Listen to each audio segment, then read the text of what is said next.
Salut mes loukoums et bienvenue dans l'Oraculum pour votre guidance du mois de février 2021. Donc ça y est, on y est et ça me fait super plaisir de vous retrouver aujourd'hui. Donc comme vous pouvez le voir, il n'y aura pas d'intro sur cette vidéo parce que je m'y prends un petit peu tard, donc elle sera peut-être légèrement plus courte que d'habitude. Et nous allons tirer avec ces deux jeux, donc le tarot Ethereal Visions Illuminated Tarot Deck et le petit oracle des couleurs par Claire de la Lune et Célia Melville. Voilà.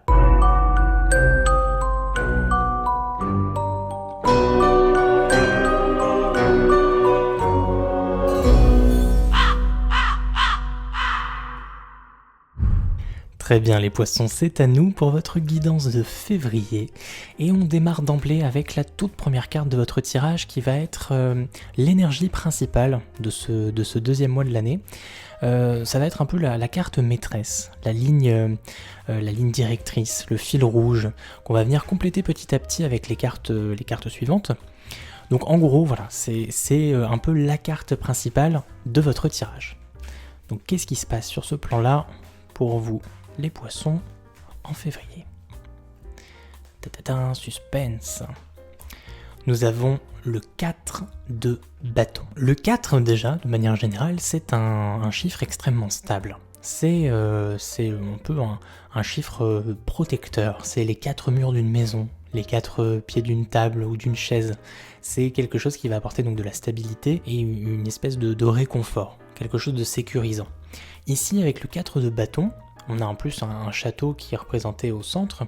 On va parler ici d'engagement, du fait de poser son désir. Elle est très souvent liée à la notion de mariage, parce que enfin on a trouvé la personne avec qui on a envie de partager sa vie, avec laquelle techniquement on a envie de finir ses jours. Bon, c'est pas tout le temps le cas, mais bref, tu m'as compris. Du coup, il y a vraiment cette notion d'engagement. Je pose enfin mes bagages et je décide de m'installer et de me donner corps et âme à cette personne. Donc là, bien sûr, on va pas parler uniquement de mariage, parce que ce sera pas le cas de tous les poissons, hein. Vous n'allez pas tous vous marier en février. Ça peut en concerner certains ou certaines d'entre vous, pourquoi pas. Donc là, ça va vous parler directement.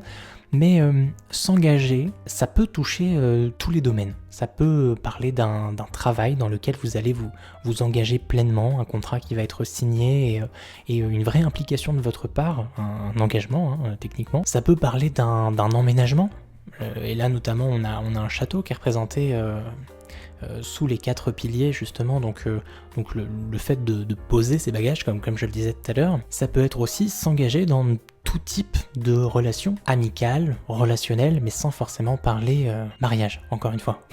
Après, bon là après ce serait bête parce que ça concerne pas que les poissons, mais on pourrait parler ici d'enfermement aussi dans des aspects négatifs, de confinement quelque part, mais comme je te dis, ce serait pas vraiment représentatif par rapport à la situation actuelle dans le monde, donc je pense pas que ça va forcément concerner ça, sinon j'aurais tiré cette carte pour absolument tous les signes.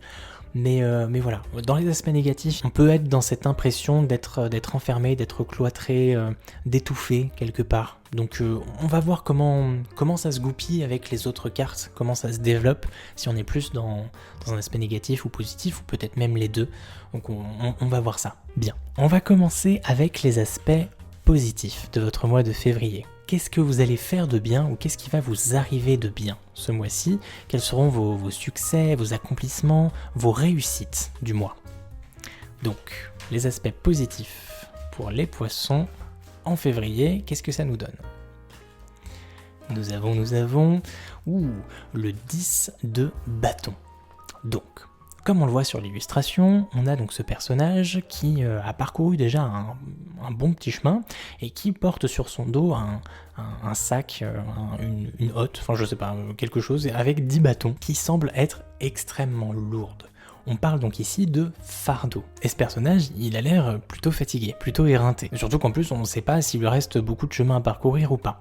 Bref, cette carte, elle est là pour nous dire que, au bout d'un moment, trop c'est trop et qu'il est peut-être temps de déposer son fardeau. Alors le fardeau, ça peut être plein de choses. Ça peut être des personnes qu'on a sur le dos, une famille, des personnes à charge, des amis, des personnes qui finissent par nous peser parce que on sait en plus à quel point les poissons sont de très grands empathes. Ce sont des éponges émotionnelles et peut-être que à force d'absorber un peu les problèmes des autres, ça leur fait beaucoup de choses à supporter et au bout d'un moment, on peut plus. Ça peut être aussi des responsabilités, avoir énormément de charges au niveau du travail ou de charges mentales ou beaucoup de choses à faire de manière générale dans sa vie, même si ça ne concerne pas forcément le travail, et au bout d'un moment, on n'en peut plus, on sature. Là, on le répète, on est dans les aspects positifs. Donc qu'est-ce que ça nous apporte en fait? Eh bien un 10 de bâton dans les aspects positifs, ça nous dit que ce mois-ci, en tout cas en février, vous allez enfin pouvoir vous reposer. Vous allez enfin pouvoir déposer ce fardeau que vous traînez depuis un moment, qui vous fatigue, qui vous sape absolument toute votre énergie, qui vous épuise, qui vous empêche peut-être de faire des choses plus personnelles, de vous accorder du temps, etc. Là, enfin, on va prendre du temps pour soi. On va un peu laisser les problèmes des autres de côté. On va jouer un petit peu moins la carte poisson très empathique. On va souffler et on va pouvoir s'accorder un petit peu plus de temps. Et ça, c'est cool et ça fait du bien. Bon, on va voir par la suite s'il y a possibilité de les mettre en relation, ces deux cartes, ou même avec les suivantes. En tout cas, dis-toi qu'on est sur la même série, la série des bâtons. C'est une série très énergétique, très feu. Ce qui change un petit peu des vibes haut, dont les poissons sont habitués. Donc, qu'est-ce qu'on va avoir maintenant dans les aspects négatifs? Donc là, ça va être les épreuves, les difficultés, les obstacles, les entraves de ce mois de février. Qu'est-ce qui va t'empêcher d'avancer et qu'il va falloir justement surmonter pour pouvoir débloquer certaines situations? Alors, nous avons encore une carte bâton. Ici, la reine de bâton. Alors, de manière générale, cette carte va nous parler de détermination, de rage de vaincre, de combativité. Elle va aussi nous parler d'un caractère assez séduisant, assez charmeur, d'où la présence du chat très souvent qui est associé à la sensualité, parfois même à la sexualité.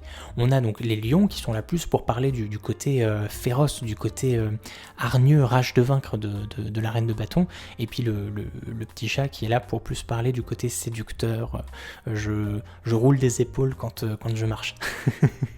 Bref, je pense que tu as compris plus ou moins les énergies de cette carte-là. Donc le fait de l'avoir dans les aspects négatifs, ce serait peut-être un manque de confiance en soi. Parce que la reine de bâton, c'est une personnalité qui a extrêmement confiance en elle. Elle sait ce qu'elle veut, elle sait qui elle est, elle sait à quoi elle ressemble exactement, elle connaît son corps par cœur et elle s'aime beaucoup. La reine de bâton. Donc il y aura peut-être un problème d'amour-propre pour vous les poissons ce mois-ci. Peut-être, alors je dirais pas un dégoût, mais vous allez peut-être manquer vraiment de confiance en vous à cause probablement de votre physique. Peut-être avoir peur de ne pas suffisamment plaire justement, vu que c'est un peu l'un des atouts majeurs de cette reine de bâton. Donc avoir des doutes sur votre capacité à charmer, se sentir moche, vraiment perdre confiance en soi par rapport notamment à son aspect physique. Ok, donc le décor est posé, on passe maintenant à la carte de l'aspect social. On va parler ici d'amis, d'amour, de famille, de relations professionnelles, pourquoi pas aussi. En gros, votre rapport aux autres. Donc, quelle est votre carte de l'aspect social pour février? Les poissons. Ah, j'en ai une qui a sauté. On la récupère. Et nous avons ici un 7 de denier. Le 7 de denier, c'est la carte même de la patience. En gros, la phrase qui résume bien cette carte, c'est « tout vient à point, à qui c'est attendre ». Donc il y a une nécessité de patienter, une nécessité d'attendre. Donc là ici sur le plan social, il va falloir faire preuve de patience par rapport à certaines relations peut-être qui ont du mal à démarrer, qui ont peut-être du mal à évoluer ou qui nécessitent justement une évolution lente, étape par étape.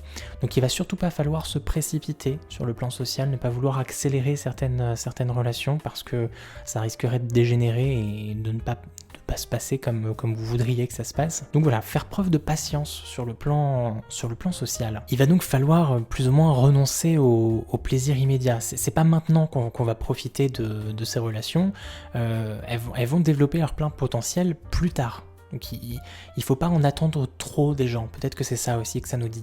N'ayez pas trop d'attentes tout de suite, ne soyez pas dans la précipitation, soyez patient pour le coup. C'est aussi, on pourrait dire, une invitation à être dans l'observation. Comme on le voit là sur la carte, le personnage qui regarde justement ces cultures poussées, avec sa petite, comment on appelle ça, une bêche ? Je sais plus, bref, il attend en fait. Il vient probablement de faire ces petites cultures, de faire ces petites plantations, et là, il peut rien faire d'autre que d'observer et d'attendre que ça pousse. Mais après, ça peut être très intéressant aussi d'observer les choses de loin, d'avoir un regard extérieur, de prendre peut-être un peu de recul. C'est peut-être aussi ça, ce set de deniers en position sociale. Prendre du recul pour avoir un meilleur champ de vision sur vos relations. Voir les choses sur un angle un peu plus large et vous placer en tant qu'observateur, analyser peut-être les choses, prendre un moment de réflexion, d'analyse et d'observation pour voir comment les choses évoluent et pouvoir peut-être mieux cerner certaines personnes. Très bien. On passe donc maintenant sur la dernière carte de tarot avant de passer à la petite carte oracle, et on va maintenant, parler de l'aspect professionnel. Je vais y arriver, je vais trouver mes mots. Donc là c'est la carrière, le projet ou les projets, l'argent aussi, donc tout ce qui concerne le travail. Donc, quelle est votre carte de la dimension professionnelle, mes petits poissons, pour février? Nous avons...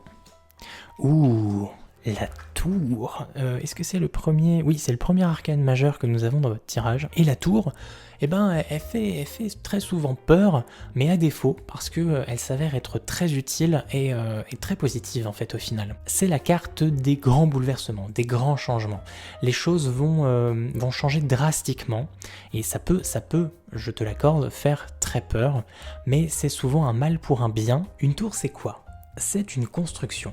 C'est probablement, bon là ici, peut-être lié à ton travail, un travail dans lequel tu exerces depuis longtemps, donc brique par brique, tu as commencé à construire cette tour, mais ça reste quelque chose de figé, qui n'avance pas. Elle monte en fait, elle ne fait que monter. Au bout d'un moment, une fois que tu arrives au sommet, il est compliqué d'aller plus loin, et justement c'est une des leçons de la tour, c'est que au bout d'un moment, lorsqu'on a fait le tour de quelque chose, il est temps de changer, de déconstruire pour aller mieux reconstruire ailleurs. Donc parfois il est nécessaire de détruire certaines choses figées en fait. Donc là c'est peut-être un travail dans lequel tu commences à te lasser, quelque chose qui devient redondant en fait, une espèce de routine, et détruire cette tour, changer radicalement en fait de voie, changer ton fusil d'épaule te permettrait d'y voir plus clair. Et notamment lorsqu'elle se détruit, lorsqu'elle tombe à terre, ça te permet d'avoir un champ de vision beaucoup plus large. Ça te permet de voir ce qui se cachait derrière et de découvrir une certaine vérité. En plus, on voit que là, le personnage qui tombe porte un masque. Donc peut-être que jusqu'ici, il se fourvoyait et que cette destruction de la tour était vraiment nécessaire pour pouvoir avancer, parce qu'il était dans le faux jusqu'à présent. Il était dans une sorte de construction mentale, d'illusion, quelque part. Donc sur le plan de la carrière, il va y avoir du changement. Il va y avoir du changement soudain. Tu ne seras pas forcément l'acteur, mais tu vas plus ou moins le subir quelque part, mais ce sera un mal pour un bien. Bon. Après mes petits poissons, n'allez surtout pas angoisser, n'allez pas vous faire des films, n'allez pas penser que le couperet tombera du jour au lendemain en février. Peut-être que ce changement drastique, vous n'allez pas le sentir comme tout le monde, vous allez le sentir de manière différente. Donc attendez-vous quand même à du changement, mais essayez de vous y préparer pour que ce soit fait dans les meilleures conditions. Bien, on va maintenant passer à la dernière carte de votre tirage avec la carte oracle du petit oracle des couleurs par Claire de la Lune et Célia Melville, et on va avoir un petit message, un petit conseil qui fait du bien, qui va peut-être venir compléter notre tirage et qui dans tous les cas va vous attribuer une couleur, et là j'en ai une qui vient de tomber, je sais pas si vous l'avez vu, une couleur qui aura peut-être une importance particulière pour vous en février, soit une couleur porte-chance, soit une couleur liée à certaines synchronicités, pourquoi pas. Dans tous les cas, vous avez la couleur corail. Corail, poisson, hein, on fait le rapprochement. Bref, qu'est-ce qu'elle nous dit? Parce qu'elle m'apporte joie et liberté, j'ose exprimer ma créativité. Et bah c'est chouette ça. Surtout qu'en plus on sait que les poissons sont réputés pour être des signes extrêmement créatifs. On a ici un encouragement à vous exprimer grâce à votre créativité. Bon, et bien voilà mes petits poissons pour votre guidance de février. Alors contrairement à d'habitude, j'ai pas trop fait de lien entre les cartes parce que j'en voyais pas forcément la nécessité, mais on a quand même eu des messages importants pour chaque thématique. Donc voilà, j'espère que ça vous aura plu. En tout cas si c'est le cas, n'hésitez surtout pas à vous abonner à la chaîne et également à me suivre sur Instagram, notamment pour celles et ceux qui regretteraient le fait de ne pas avoir vu ma tête dans cette vidéo-là. Bref, je vous fais d'énormes bisous, je vous dis à très très vite et on se retrouve bientôt sur la chaîne. Ciao. Psst, c'est encore moi. Ouais, je sais. Mais je tenais juste à te dire que si t'as besoin d'un peu plus de précision sur ton mois, tu peux aller voir la guidance de ton signe lunaire et de ton ascendant. Tout est là, hein, je veux pas te faire un dessin, t'as qu'à cliquer sur ce qui vient d'apparaître à l'écran. Et si t'as envie de discuter, comme ça, je t'invite à venir me suivre sur Instagram, mon pseudo s'affiche juste en bas. Et voilà, hein, sur ce, porte-toi bien, et on se dit à plus.